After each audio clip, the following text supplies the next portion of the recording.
Welcome, friend. A question you probably have by now is what to do during periods of price consolidation.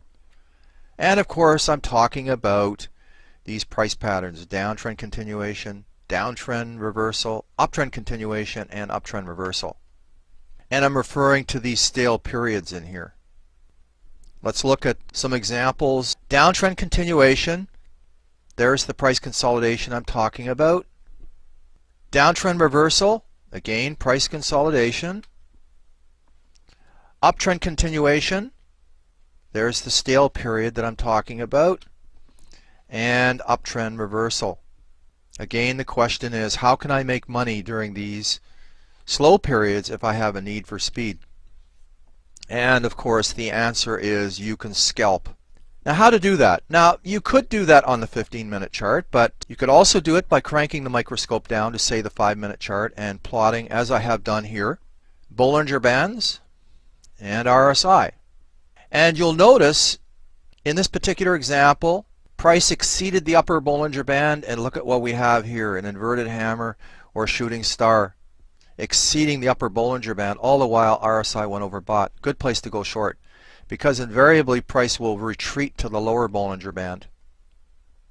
Similar idea over here, price exceeded the lower Bollinger Band, all the while RSI went oversold. Good place to go long. Here we have quasi-railway tracks, or tweezers, exceeding the lower Bollinger Band, and again invariably price will pull within the bands and head to the other band. So going short here, going long here, an example of how you can scalp during stale periods of price movement. Here's another example of scalping using pivot points that I talked about earlier. Off the 5-minute chart, in this case, Euro USD, showing you 3 pivot levels here, one above the central pivot point and one below the central pivot point, M3 and M2. And you'll notice how price meets resistance above the central pivot point and finds support below the central pivot point. Good areas to be looking to go short or long, depending upon where price is. Now, I want you to study this screenshot.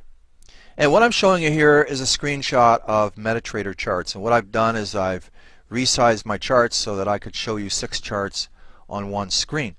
Here you're looking at the daily 4-hour, 1-hour, 15-minute, 5-minute, and 1-minute. And I want you to look at these charts and see if you can see something in the form of a good trade. Just let you study this for a bit and then we'll carry on. I should point out that these lines here, the red lines, are the 200 EMA. And I want you to observe price action in relation to that red line in all of these charts and then make a trading determination. Okay, time's up. You'll notice that price was above the 200 EMA on the 4-hour chart, above it on the 1-hour chart, above it on the 15-minute chart. And hard to see, there it is right there, the red line, price above the 200 EMA on the 5-minute chart. But look at where it is on the 1-minute chart. This was a good scalp. Price going the wrong way on the 1-minute chart. A good long, short-term long trade right there, a nice scalp. Let's look at another form of scalping. Here I'm looking at the euro in this particular example. 5-minute chart, you'll notice that price is above the 200 EMA here.